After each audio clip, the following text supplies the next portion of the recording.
Good evening, dear children. This is your science book for class 7. And today we begin our first chapter, that is nutrition in plants.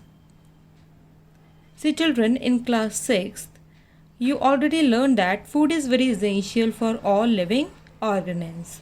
Here question arises that why do organisms take food?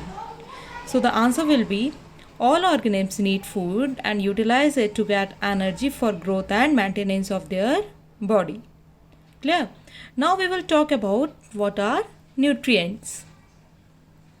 See, children, you have learned that carbohydrates, proteins, fats, vitamins and minerals are the components of food. And these components of food are necessary for our body and are called nutrients. Clear? See, all living organisms require food that we have already discussed just now.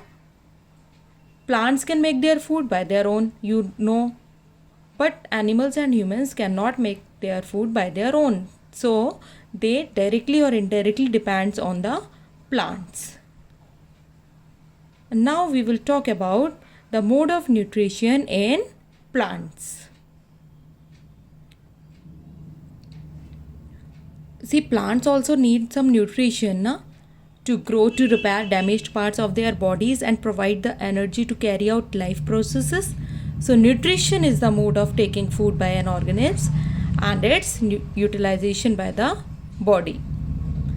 Now, we will talk about two main topics, that are autotrophic and heterotrophics. What are they? Autotrophic is divided into two parts, that is auto and trophos. Auto means self and trophos means nourishment. So therefore plants are called autotrophs. But what about heterotrophs? Heterotrophs are divided into two parts, that is hetero and trophs. So heteros means other. It means it depends on, heterotrophs depends on other for their food. Clear? Now we will talk about photosynthesis process. What are photosynthesis process? It is a food making process in plants. So which is the food factory of plants? This is very important point. Leaves. Answer is leaves. Leaves are the food factories for plants. Water and minerals present in the soil are absorbed by the roots and transported to the leaves. Okay. Now we will talk about stomata. What are stomata? That we will read on the next chapter. Sorry, it's on next page. Yeah. So, children, look on page number 3. Here in the diagram, leaf has been given, and when we will zoom it, it will look like this. This is called a stomata. Stomata are the tiny opening which is responsible for the exchanging of gases, that is carbon dioxide from air is taken in through the tiny pores. These tiny pores are known as stomata, and this is the stomatal opening. In the B part, a section through a leaf has been shown there, chlorophyll, guard cells and stoma. Now one point came here, chlorophyll. What is chlorophyll? See children, all leaves are in green in color. But what causes its green color? The green pigment. The answer is the green pigment, which is known as chlorophyll, and due to that leaves are in green color. Clear? Now in this paragraph, the main question is that which is the ultimate source of energy? The answer is solar energy. Because due to solar energy only, plants prepare their own food, and through which human beings and animals indirectly get their food.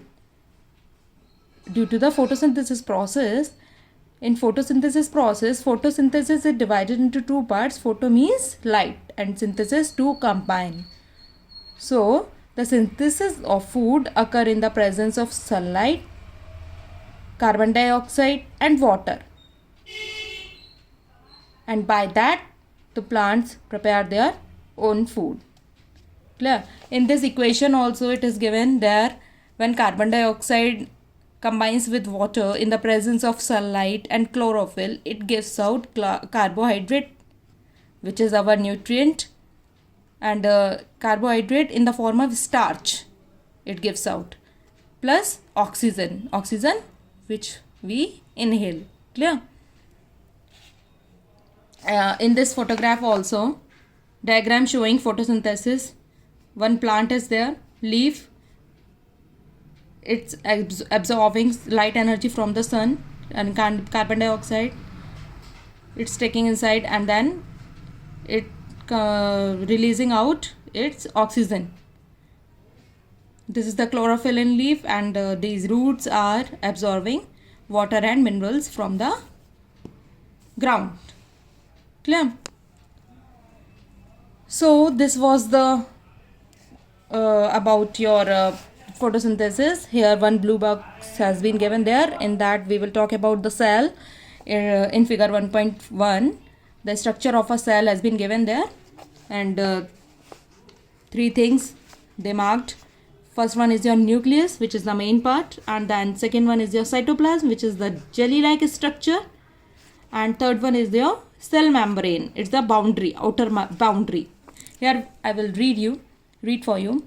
You have seen that buildings are made of bricks. In your houses, buildings are made of bricks. Similarly, the bodies of living organisms are made of tiny units called cell. So these cells can be seen only under the microscope. It means it cannot be seen by our naked eye. Some organisms are made of only one cell. The cell is enclosed by a one cell structure. Can you name any organisms which is having only one cell? Yes, the answer will be amoeba.